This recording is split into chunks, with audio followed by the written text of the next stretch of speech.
Exodus 14.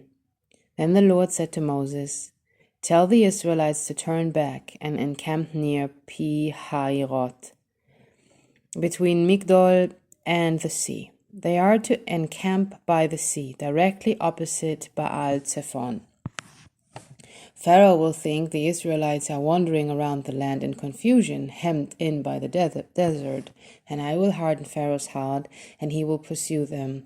But I will gain glory for myself through Pharaoh and all his army, and the Egyptians will know that I am the Lord." So the Israelites did this.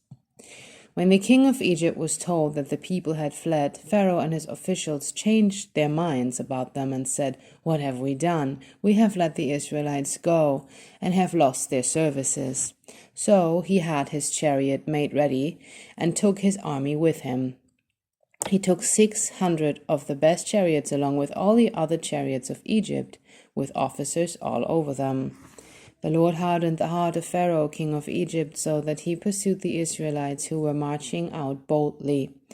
The Egyptians, all Pharaoh's horses and chariots, horsemen and troops, pursued the Israelites and overtook them as they camped by the sea near Pi-Hahiroth, opposite Baal-Zephon.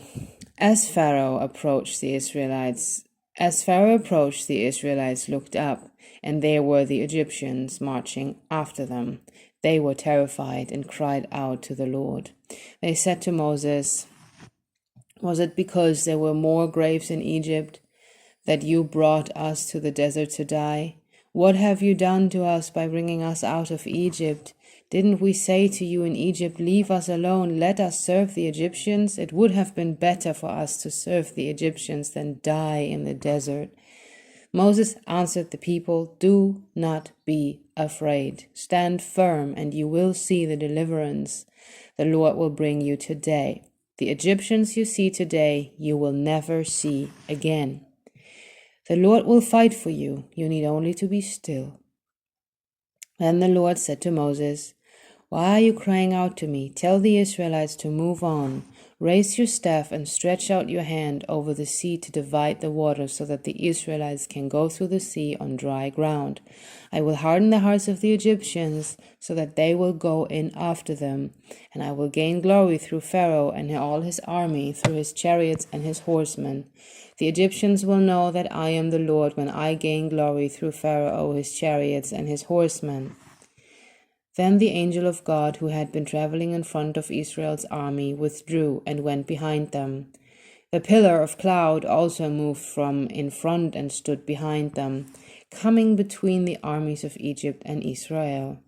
Throughout the night the cloud brought darkness on the one side and light to the other side, so neither went near the other all night long.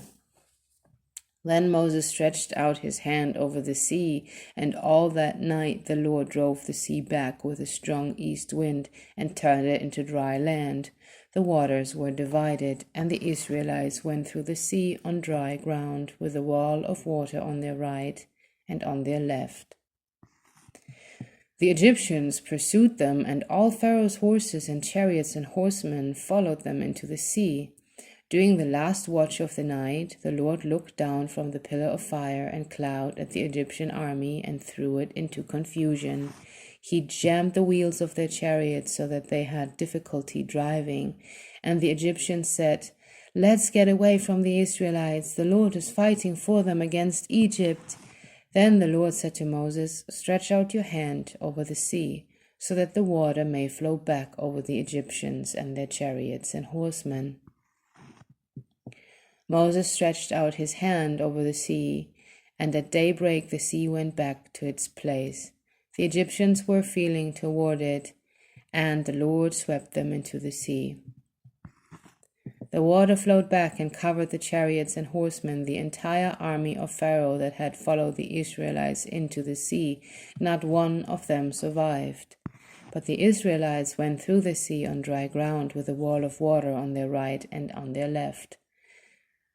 That day the Lord saved Israel from the hands of the Egyptians, and Israel saw the Egyptians lying dead on the shore.